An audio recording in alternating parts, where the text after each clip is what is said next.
what I want to talk to you about tonight is a little bit of the story, kind of the hidden history of how corporations gained all the power that they have, how for a brief time people controlled corporations instead of the other way around, and then how corporations eroded that power, built their power back up again, and then the to be continued part of the story is how we're going to erode their power and take it back.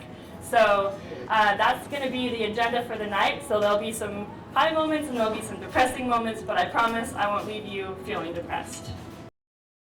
Well, if we pass this amendment, we're not just going to get the world we want just magically overnight. We have to start actually creating the alternatives and the laws and the new institutions and the culture shifts that will actually create a just world for everybody who's been impacted by corporate rule, and that's going to take a lot of work. So the second prong of Move to Amend's work is to build a democracy movement in the United States that replaces what we are dismantling in terms of corporate rule with genuine participatory direct democracy. If you're a human being, what happens to you if you do something like, spill tons of oil in the Gulf of Mexico? Where would you go? Prison. What happens to a corporation when they do that? For-profit prison. Make a profit.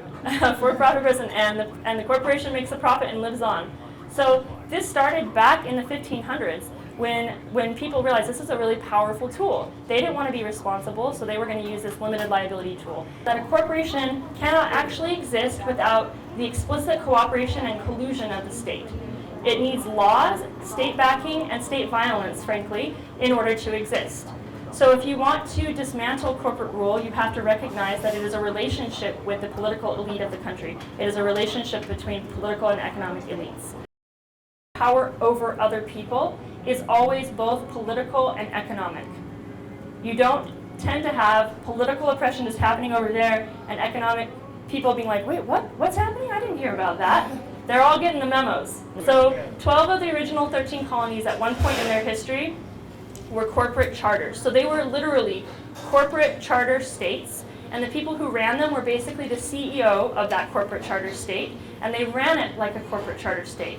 And in order to run it like a corporate charter state, and I'm not going to say corporate charter state one more time because I just said it 5 times, what kind of people did they have to get to do their work? Slaves. Okay, so they're not going to do their work, right? They're the owners. Why would the owners do their own work? So taxpayers, who else worked for them? How about people that they lovingly refer to as criminals? People that they got from England who were vagrants or criminals, meaning that they had stolen a slice of bread for their families maybe, or some other dastardly deed. Children who didn't have families, which is apparently a crime worthy of being shipped across the ocean and into a corporate colony.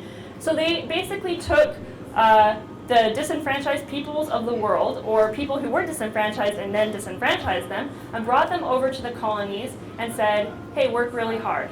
So what Move to Amend is doing is working to pass an amendment to the United States Constitution to say corporations are not people and money is not speech. That will take care of all the rights that corporations have gotten from 1886 on, and the money is speech argument that allows them to spend unlimited amounts of money in our elections to basically legalize bribery and buy our politicians.